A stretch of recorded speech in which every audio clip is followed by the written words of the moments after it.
ബഹുമാനമുള്ള മുഅ്മിനീങ്ങളെ, സഹോദരങ്ങളെ, അല്ലാഹു സുബ്ഹാനഹു വ തആല നമ്മുടെ പാപങ്ങളെല്ലാം പുറത്തു മാപ്പാക്കി തരുമാറാകട്ടെ. അല്ലാഹു നമ്മുടെ നമസ്കാരവും ഈദും എല്ലാം സ്വീകരിക്കുമാറാകട്ടെ. അല്ലാഹു നമ്മളിൽ നിന്ന് മരണപ്പെട്ടവർക്ക് മഗ്ഫിറത്ത് നൽകുമാറാകട്ടെ. അല്ലാഹുവിന്റെ മഹലായ പദവിയെ നമ്മൾ കേട്ടുകൊണ്ടിരിക്കുന്നത് സൂറത്തുൽ ബഖറയാണ്. അതിലെ 265, 266 രണ്ട് ആയത്തുകളാണ് നമ്മളിപ്പോൾ പാരായണം ചെയ്യേണ്ടത്. നമ്മൾ ചർച്ച ചെയ്തുകൊണ്ട് വന്ന വിഷയം ഇതിനെ സംബന്ധിച്ചാണ്. എന്തിനെ പറ്റിയാണ് നമ്മൾ കേട്ടുകൊണ്ടിരുന്നത്? എന്താണ് ഇതിനെ പറ്റിയാണ്? അല്ലാഹു ഓർമ്മയില്ല.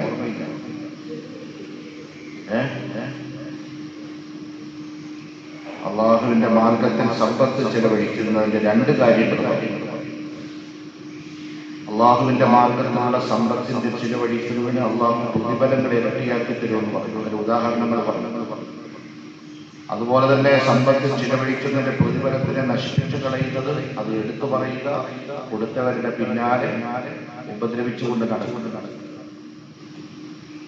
എന്നാൽ അല്ലാഹു സുബ്ഹാനഹു വ തആല ഇവിടെ വേറെ രണ്ട് ഉദാഹരണങ്ങൾ പറയുന്നു.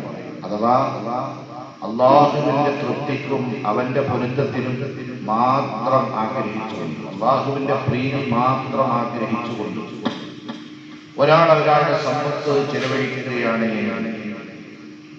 അതിന്റെ ഉദാഹരണം, അതിന്റെ ഉപമ അള്ളാഹു വിശദീകരിച്ചു തരുന്നു. ഈ രണ്ടായിട്ട് അതിനുവേണ്ടി പറഞ്ഞതാണ്. അല്ലാഹു സുബ്ഹാനഹു വ തആല പറയുകയാണ്, വമതലുൽ ലദീന യുൻഫിഖൂന അംവാലഹും ഇബ്തിഗാഅ മർളാത്തില്ലാഹി വതത്ബീത.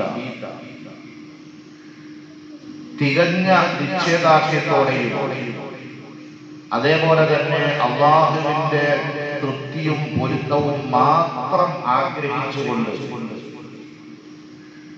അള്ളാഹുവിന്റെ മാർഗത്തിൽ സമ്പത്ത് ചിലവഴിക്കുന്നവന്റെ ഉപമ കമസലി ജന്നത്തിൻ, ഒരു തോട്ടം പോലെയാണ്. ഒരു തോട്ടം, വെറും തോട്ടമല്ല,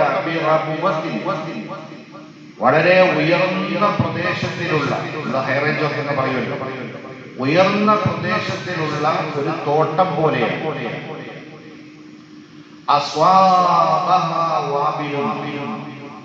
ആ തോട്ടത്തിലേക്ക് നല്ല കനത്ത മഴ കിട്ടിയപ്പോ, നല്ല ഘോരമായ മഴ കിട്ടിയപ്പോ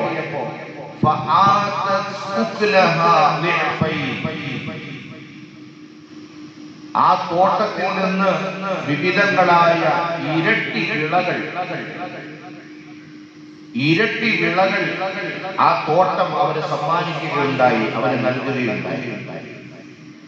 ഇനി നേരെ മറിച്ച് ഇനി വലിയ കനത്ത മഴയൊന്നും കിട്ടിയില്ല, ചെറിയൊരു ചാറ്റൽ മഴയാണ് അവന് കിട്ടിയത്.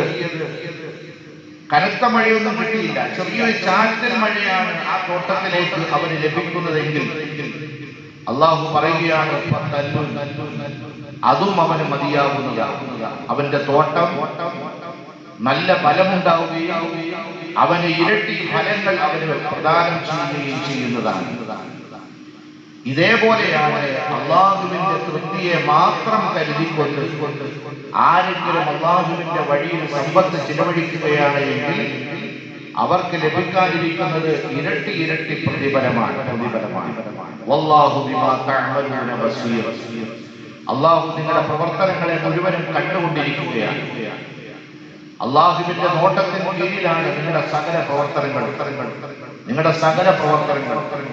ആ പ്രവർത്തനങ്ങൾ മുഴുവനും അള്ളാഹു കണ്ടുകൊണ്ടിരിക്കുകയാണ്. അള്ളാഹു നമുക്കെല്ലാം അങ്ങനെ സമ്പത്ത് ചെലവഴിക്കാൻ തൗഫീഖ് നൽകുമാറാകട്ടെ. മറ്റൊരു ഉപമ അല്ലാഹു സുബ്ഹാനഹു വ തആല ചോദിക്കുകയാണ്, അയവദ്ദു അഹദുക്കും, നിങ്ങൾ ആരെങ്കിലും ഇഷ്ടപ്പെടുമോ? ആരെങ്കിലും ആഗ്രഹിക്കുമോ? അൻ തകൂന ലഹു ജന്നത്തുൻ മിൻ നഖീലിൻ വഅഅനാബിൻ, മുന്തിരി വള്ളികളുടെയും ഈന്തപ്പനയുടെയും വിശാലമായ ഒരു തോട്ടമുണ്ടെന്ന് സങ്കല്പിക്കുക. ഒരാൾക്ക് തോട്ടമുണ്ട് എന്ന് സങ്കല്പിക്കുക. തജ്രി മിൻ തഹ്തിഹൽ അൻഹാർ, ആ തോട്ടത്തിന്റെ അടിവാരത്തിലൂടെ നദികൾ ഇങ്ങനെ ഒഴുകിക്കൊണ്ടിരിക്കുകയും ചെയ്യും. ഈന്തപ്പനയുടെയും മുന്തിരിയുടെയും അതിമനോഹരമായ ഒരു തോട്ടം. ആ തോട്ടത്തിന്റെ താഴ്ഭാഗത്തിലൂടെ നദികൾ ഇങ്ങനെ ഒഴുകിക്കൊണ്ടിരിക്കുകയും ചെയ്യും. ആ തോട്ടത്തിന്റെ പ്രത്യേകത ഫീഹാ മിൻ കുല്ലി തമറാത്ത്, അതിൽ പലവിധത്തിലുള്ള പഴവർഗ്ഗങ്ങൾ ആ തോട്ടത്തിലുണ്ട്. വിവിധ ഇനങ്ങളായ പഴവർഗ്ഗങ്ങളും ആ തോട്ടത്തിലുണ്ട്.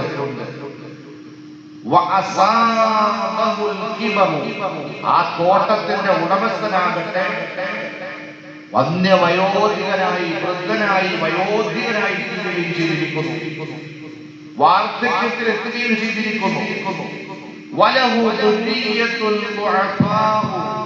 അദ്ദേഹത്തിലാകട്ടെ പറക്കമുറ്റാത്ത ബലഹീനരായ ദുർബലരായ കുറെ കുട്ടികളുമുണ്ട്.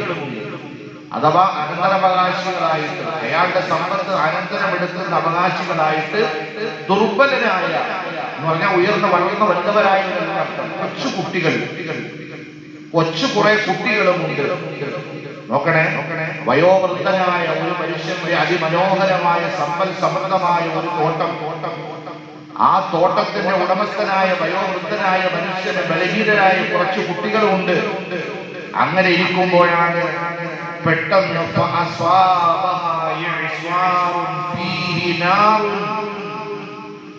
അപ്പോഴാണ് ഒരു തീക്കാറ്റ് ആ തോട്ടത്തിലേക്ക് അടിച്ചു വീശുകയും, ഒരു തീക്കാറ്റ് ആ തോട്ടത്തിലേക്ക് കടന്നു വരികയും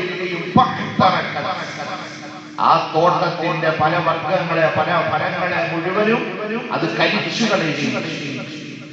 എത്രമേൽ നിരാശനായി തീരും ആ വയോവൃദ്ധനായ മനുഷ്യൻ. എത്ര മനോഹരമായിട്ടാണ് അല്ലാഹു ഉദാഹരണം പറഞ്ഞത് നോക്കി. സമ്പൽ സമൃദ്ധമായ മനോഹരമായ ഒരു തോട്ടത്തിന്റെ ഉടമസ്ഥനായ മനുഷ്യൻ തന്റെ ഒരുപക്ഷെ ബലഹീനരായ ദുർബലരായ കൊച്ചു കുട്ടികളായ തന്റെ അനന്തരാവകാശങ്ങൾക്ക് വേണ്ടി കൊടുക്കാൻ ആഗ്രഹിച്ചുകൊണ്ട്, അല്ലെങ്കിൽ അവർക്ക് നന്മയുണ്ടാകട്ടെ എന്ന് വിചാരിച്ചുകൊണ്ട് ഇരിക്കുമ്പോഴാണ് അപ്രതീക്ഷിതമായി ഒരു തീക്കാറ്റ് അടിച്ചു വീശുകയും ആ തോട്ടത്തെ മുഴുവൻ കരിച്ചു കളയുകയും ചെയ്യുമ്പോ ആ മനുഷ്യനുണ്ടാകുന്ന നിരാശ എത്രത്തോളമാണ്. ഇനി അയാൾ എത്രമേൽ കാത്തിരിക്കേണ്ടി വരും. കാത്തിരിക്കാൻ അയാൾക്ക് ആയുസ്സുണ്ടാകുമോ? ഇനിയും അതുപോലൊരു തോട്ടം നിർമ്മിക്കാൻ അദ്ദേഹത്തിന് ആയുസ്സുണ്ടാകുമോ? ആരോഗ്യമുണ്ടാകുമോ? അള്ളാഹു പറയുകയാണ്, ഈ സംഭവത്തിലൂടെ അള്ളാഹു സുബ്ഹാനഹു വ തആല പറയുകയാണ്, ഇങ്ങനെ സംഭവിക്കുന്നത് നിങ്ങൾ ആരെങ്കിലും ഇഷ്ടപ്പെടുമോ? നിങ്ങൾ ആരെങ്കിലും ഇഷ്ടപ്പെടുമോ? ഇല്ല, ഒരിക്കലും ഇഷ്ടപ്പെടുകയില്ല. അപ്പൊ പടച്ചവന്റെ തൃപ്തിയോ പൊരുത്തമോ ഒന്നുമില്ലാതെ എത്രമേൽ ദാനധർമ്മങ്ങളോ എത്രമേൽ സൽക്കർമ്മങ്ങളോ ഒക്കെ ചെയ്തിട്ട് എല്ലാം ഉണ്ട് എന്ന് വിചാരിച്ച് റബ്ബിന്റെ മുന്നിലെത്തുമ്പോ ഒന്നുമില്ലാതെ ശൂന്യമായി നിൽക്കുന്ന ഒരു മനുഷ്യന്റെ അവസ്ഥയെയാണ് അല്ലാഹു സുബ്ഹാനഹു വ തആല പ്രസംഗിക്കുന്നത്. അതുകൊണ്ട് നമ്മൾ ചെയ്യുന്ന ചെറുതാണെങ്കിൽ പോലും, കൊടുക്കുന്നത് അല്പമാണെങ്കിൽ പോലും, ചെലവഴിക്കുന്നത് വളരെ കുറച്ചാണെങ്കിൽ പോലും, പ്രിയമുള്ളവരെ, നമ്മുടെ മനസ്സിന്റെ ഉള്ളിലേക്ക് വരേണ്ടുന്ന ഒരേ ഒരു നിയ്യത്ത് എന്ന് പറയപ്പെടുന്നത് പടച്ചവന്റെ പൊരുത്തമായി, അള്ളാഹുവിന്റെ തൃപ്തിയായി. ഒരിക്കലും മനുഷ്യരുടെ പുകഴ്ത്തലോ വാഴ്ത്തലോ ആശംസകളോ അല്ലെങ്കിൽ അവരെ കാണിക്കലോ അവരെ അറിയിക്കലോ ഇതൊന്നും ലക്ഷ്യമാകരുത്. അല്ലാതെ അവർ അറിയുകയോ നമ്മളെ വാഴ്ത്തുകയോ പുകഴ്ത്തുകയോ അല്ലെങ്കിൽ സ്വാഗതം ചെയ്യുകയോ എന്ത് വേണമെങ്കിലും അവർ ചെയ്തോട്ടെ, പക്ഷെ നമ്മളത് ആഗ്രഹിക്കരുത് എന്ന് മാത്രം. നമ്മളത് ആഗ്രഹിക്കരുത്. നമ്മുടെ ആഗ്രഹം എന്താണ്? പടച്ചവന്റെ പൊരുത്തമാണ്. ഞാൻ ഈ കൊടുത്ത അള്ളാന്റെ തൃപ്തിക്ക് വേണ്ടിയാണ്. നാളെ ആഖിറത്തിൽ എനിക്ക് പ്രതിഫലം കിട്ടണം, അത് മാത്രമേ എനിക്ക് ലക്ഷ്യമേ ഉള്ളൂ. ഞാൻ മനുഷ്യനെ ലക്ഷ്യം വെച്ചിട്ടേയില്ല. ഇതായിരിക്കണം നമ്മുടെ ചിന്ത. അള്ളാഹു മനസ്സിലാക്കി തരുമാറാകട്ടെ. കദാലിക യുബയ്യിനുല്ലാഹു ലകുമുൽ ആയാത്ത്. അള്ളാഹു ഇപ്രകാരം വളരെ വ്യക്തമായ തെളിവുകൾ ഉദാഹരണത്തിലൂടെ അള്ളാഹു നിങ്ങൾക്ക് മനസ്സിലാക്കി തരികയാണ്. എന്തിനു വേണ്ടി? ലഅല്ലകും തതഫക്കറൂൻ. നിങ്ങൾ ചിന്തിച്ച് കാര്യങ്ങൾ മനസ്സിലാക്കുന്നതിന് വേണ്ടി, അതനുസരിച്ച് നിങ്ങൾ പ്രവർത്തിക്കുന്നതിന് വേണ്ടി.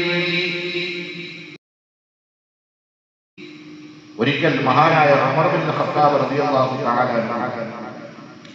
നബി സല്ലല്ലാഹു അലൈഹി വസല്ലം തങ്ങളുടെ സ്വഹാബത്തിന്റെ മുന്നിൽ ഒരു അഭിപ്രായം ചോദിച്ചു. ഫീമൻ തറൗന ഹാദിഹിൽ ആയ നസലത് അയവഖു അഹദുക്കും അൻ തകൂന ലഹു ജന്നത്തുൻ മിൻ നഖീലിൻ വഅനാബിൻ എന്ന് തുടങ്ങുന്ന ഈ ആയത്തിനെ പറ്റി നിങ്ങളുടെ അഭിപ്രായം എന്താ? ഉമർ റളിയല്ലാഹു അൻഹുവിനെ സംബന്ധിച്ച് നമ്മൾ അറിയാം. ഉമർ റളിയല്ലാഹു തആല അൻഹു പരിശുദ്ധമായ ഖുർആനിന്റെ ആയത്തുകളുടെ മുന്നിൽ അങ്ങനെ നിന്നു പോകുന്നയാളാണ്. ഖുർആനിന്റെ ആയത്തുകളെ കേട്ട് ഹിദായത്തിൽ ഇസ്ലാമിലേക്ക് വന്നയാളാണ്. അതേപോലെ തന്നെ ഖുർആനിന്റെ ആയത്ത് കേട്ടാൽ അങ്ങനെ നിന്നു പോകുന്ന ആളാണ്. അപ്പുറത്തേക്ക് ഒരു ചാൺ അദ്ദേഹം മറികടക്കുകയില്ല. ഈ ആയത്ത് ഇറങ്ങിയപ്പോ സഹാബാക്കളൊക്കെ ഒന്ന് വിളിച്ചു കൂട്ടിയിട്ട് ഈ ആയത്തിന്റെ അഭിപ്രായം, ഈ ഇറങ്ങിയ ആയത്തിന്റെ അഭിപ്രായം, നിങ്ങൾക്ക് എന്താ അഭിപ്രായമാണ്? അമീറുൽ മുഅ്മിനീൻ ചോദിക്കുകയാണ്. ഉടനെ പറഞ്ഞു, യാ അമീറുൽ മുഅ്മിനീൻ, സഹാബാക്കൾ പറഞ്ഞു, അല്ലാഹു അഅലം, ഞങ്ങൾക്കറിയത്തില്ല. അങ്ങനെ സഹാബത്ത് മറുപടി പറയൂ, അല്ലാഹു അഅലം. ഇത് കേട്ടപ്പോ ഉമർ റളിയല്ലാഹു അൻഹു കോപിച്ചു. فقال عمر رضي الله تعالى عنه ചോദിച്ചു, ഖൂലു നഅലമു ഔ ലാ നഅലം, നിങ്ങൾക്കറിയാമെന്നാണോ അതോ അറിയത്തില്ല എന്നാണോ? ഉടനെ ആ സദസ്സിൽ മഹാനായ ഇബ്നു അബ്ബാസ് റളിയല്ലാഹു തആല ഉണ്ടായിരുന്നു. നമുക്കറിയാമല്ലോ ഖുർആനിന്റെ വ്യാഖ്യാതാക്കളുടെ റഈസാണ്, നേതാവാണ്. മഹാനായ ഇബ്നു അബ്ബാസ് റളിയല്ലാഹു തആല പറഞ്ഞു, ഫീ നഫ്സി മിൻഹാ ശൈഉൻ യാ അമീറുൽ മുഅ്മിനീൻ, അമീറുൽ മുഅ്മിനീൻ, എന്റെ മനസ്സിൽ ഈ ആയത്തിനെ സംബന്ധിച്ച് എന്റെ മനസ്സിൽ ചില കാര്യങ്ങൾ ഉദിച്ചു വരുന്നുണ്ട്. ഞാൻ ചില കാര്യങ്ങൾ മനസ്സിലാക്കി. ഉടനെ ഉമർ റളിയല്ലാഹു അൻഹു ചോദിച്ചു, യാ ഇബ്ന അഖി ഖുൽ വലാ തഹ്കർ നഫ്സക, എന്റെ സഹോദര, കുഞ്ഞു സഹോദര, എന്നാ നീ ഒന്ന് പറഞ്ഞു, നീ നിന്റെ നഫ്സിനെ പരിഹാസപ്പെടുത്തരുത്, നിന്ദപ്പെടുത്തരുത്, നീ അതൊന്ന് പറ. ഉടനെ ഇബ്നു അബ്ബാസ് റളിയല്ലാഹു തആല അൻഹു ചില ഉദാഹരണങ്ങൾ പറയുകയുണ്ടായി. ഈ ഉദാഹരണങ്ങളെ കേട്ടിട്ട് മഹാനായ ഉമർ റളിയല്ലാഹു തആല അൻഹു പറഞ്ഞു, ആ മനുഷ്യന്റെ തോട്ടത്തെ കരിച്ചു കളഞ്ഞത് അല്ലാഹുവിന്റെ കോപമാണ്. കാരണം ആ മനുഷ്യൻ നാളിൽ വരെ റബ്ബിന്റെ മാർഗത്തിൽ ചിലവഴിക്കുകയോ റബ്ബിന്റെ പൊരുത്തത്തെ തേടുകയോ ആ മനുഷ്യൻ ചെയ്തിട്ടില്ല. അത് പറഞ്ഞാൽ ഇത് കേവലം ഒരു ഉദാഹരണം മാത്രമല്ല എന്നാണ് ഇബ്നു അബ്ബാസ് റളിയല്ലാഹു തആല മനസ്സിലാക്കിയതും ഉമർ റളിയല്ലാഹു അൻഹു പറഞ്ഞു കൊടുത്തതും. അത് അറിയാൻ വേണ്ടിയാണ് ഉമർ ചോദിച്ചത്. അപ്പൊ സഹാബാക്കൾ ഇത് കേവലം ഒരു ഉദാഹരണമാണ്, ഉപമയാണ് എന്ന് പറഞ്ഞ് നിങ്ങളെ തള്ളിക്കളയരുത്. ഇത് ആ മനുഷ്യന്റെ ജീവിതത്തിൽ സംഭവിച്ചിട്ടുള്ള ഒരു യാഥാർത്ഥ്യമാണ്. ആ യാഥാർത്ഥ്യത്തെ നിങ്ങൾ ഉൾക്കൊള്ളണം എന്നാണ് മഹാനായ ഉമർ റളിയല്ലാഹു തആല ഉദ്ദേശിച്ചു. നോക്കണേ, നമ്മളൊക്കെ ഒരു ഉദാഹരണം പറഞ്ഞാൽ അതിന് ഗൗരവത്തോടെ എടുക്കാറുണ്ട്. ഒരു കാര്യം പറഞ്ഞ് മനസ്സിലാക്കി തരുന്നതിന് വേണ്ടി ഒരു ഉദാഹരണം പറഞ്ഞാൽ ആ ഉദാഹരണത്തെ നമ്മളാരും കാര്യമായിട്ട് എടുക്കാറില്ല. പക്ഷേ അള്ളാഹു ആയത്തിലൂടെ ഉദാഹരണം പറഞ്ഞപ്പോ ആ ഉദാഹരണത്തിന്റെ ഉള്ളിൽ കാര്യകാരണങ്ങൾ കണ്ടെടുക്കുകയും മനസ്സിലാക്കുകയും ചിന്തിക്കുകയും ചെയ്തവരാണ് സ്വഹാബ കിറാം റളിയല്ലാഹു തആല അജ്മഈൻ. അള്ളാഹു എനിക്ക് നിങ്ങൾക്ക് മനസ്സിലാക്കാൻ നല്ല ബോധം നൽകി അനുഗ്രഹിക്കുമാറാകട്ടെ. പ്രിയമുള്ളവരെ, നമ്മൾ ഇത്രയും നാൾ കേട്ടത് അള്ളാഹുവിന്റെ മാർഗത്തിൽ സമ്പത്ത് ചിലവഴിക്കുമ്പോൾ ലഭിക്കുന്ന നേട്ടങ്ങൾ, അത് ചിലവഴിക്കുമ്പോൾ ആ നേട്ടങ്ങൾ നഷ്ടപ്പെടുത്തുന്ന രീതികൾ ഒരിക്കലും നമ്മൾ എടുത്തു പറയരുത്. അതേപോലെ പിന്നാലെ നടന്ന് ഉപദ്രവിക്കരുത്. എന്ത് നമ്മൾ ചിലവഴിച്ചാലും പടച്ചവന്റെ തൃപ്തിയും പൊരുത്തവും മാത്രം നമ്മൾ ആഗ്രഹിക്കണം. ഇനി അടുത്തത് അല്ലാഹു സുബ്ഹാനഹു വ തആല എന്തിനെയാണ് ചിലവഴിക്കേണ്ടത് എന്നതിനെ പറ്റി വിശദീകരിക്കുക. അതിനൊരു സൂചന ഞാനെന്റെ ജുമായിൽ ഞാൻ പറയുന്നു. അള്ളാഹുവിന്റെ മാർഗത്തിൽ സമ്പത്ത് ചിലവഴിക്കുമ്പോൾ ഏറ്റവും നല്ലത്, ഏറ്റവും മെച്ചപ്പെട്ടതിനെ വേണം നമ്മൾ അള്ളാഹുവിന്റെ വഴിയിൽ ചിലവഴിക്കാൻ. നമുക്ക് വേണ്ടാത്തത്, നമുക്ക് കൊള്ളരുതാത്തത്, നമുക്ക് ഇഷ്ടപ്പെടാത്തത് ഒരു കാരണവശാലും വേറൊരാൾക്ക് ചെയ്യരുത്. കൊടുക്കരുത്. മോശമായത് കൊടുക്കരുത്. ഉളുഹിയ അങ്ങനെയാണല്ലോ. ഉളുഹിയ അറുക്കുമ്പോൾ എന്തിനാ ഈ ന്യൂനതകളൊക്കെ വേണ്ടി പറഞ്ഞത്? അത്ര ന്യൂനതകൾ ഉണ്ടാക്കാൻ പാടില്ല, വൈചിത്രഹിതമായിരിക്കണം എന്നൊക്കെ പറഞ്ഞതിനാണ്. അത് അള്ളാഹുവിന് വേണ്ടി സമർപ്പിക്കുന്ന ആരാധനയാണ്. ബലി അള്ളാഹുവിന് വേണ്ടിയുള്ള ആരാധനയാണ്. അതുകൊണ്ടാണല്ലോ ബലി മറ്റാർക്കും വേണ്ടി അർപ്പിക്കാൻ പാടില്ല എന്ന് പറയുന്നത്. വേറൊരാൾക്കും വേണ്ടി ബലി അർപ്പിക്കാൻ പാടില്ല. അള്ളാഹുവിന് വേണ്ടിയേ ബലിയുള്ളൂ. ആ അള്ളാഹുവിന് വേണ്ടി ബലി അർപ്പിക്കുമ്പോ ഏറ്റവും മെച്ചപ്പെട്ടത് ന്യൂനതകളൊന്നുമില്ല വേണം ബലി കൊടുക്കാൻ എന്ന് പറഞ്ഞത് ഇതുകൊണ്ട് തന്നെയാണ്. അപ്പൊ നമ്മൾ സമ്പത്ത് ചെലവഴിക്കുമ്പോൾ, അള്ളാഹുവിന്റെ വഴിയിൽ ചെലവഴിക്കുമ്പോൾ ഏറ്റവും നല്ലതിനെ തെരഞ്ഞെടുക്കുക, ഏറ്റവും നല്ലതിനെ തെരഞ്ഞെടുക്കുക, ഏറ്റവും മനോഹരമായതിനെ തെരഞ്ഞെടുക്കുക. അള്ളാഹു എനിക്കും നിങ്ങൾക്ക് നല്ല ബോധം തരുമാറാകട്ടെ. അള്ളാഹു ഈ ആയത്തിനെ പഠിക്കാൻ, മനസ്സിലാക്കാൻ, വിലയിരുത്താൻ, അത് ജീവിതത്തിൽ പകർത്താൻ അള്ളാഹു നമുക്ക് എല്ലാവർക്കും നല്ല തൗഫീഖ് നൽകി അനുഗ്രഹിക്കുമാറാകട്ടെ. أعوذ بالله من الشيطان الرجيم. بسم الله الرحمن الرحيم. ومثل الذين ينفقون أموالهم ابتغاء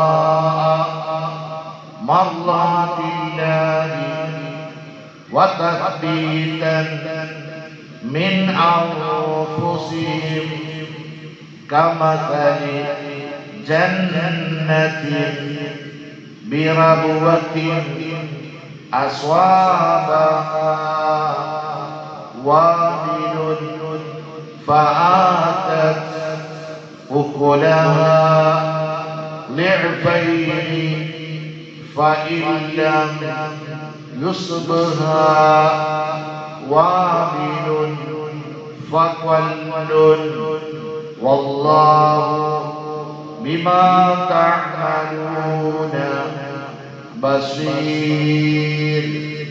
أيود أحدكم أن تكون له جنة من نخيل وأعناب تجري من تحتها الأنهار له فيها من كل الثمرات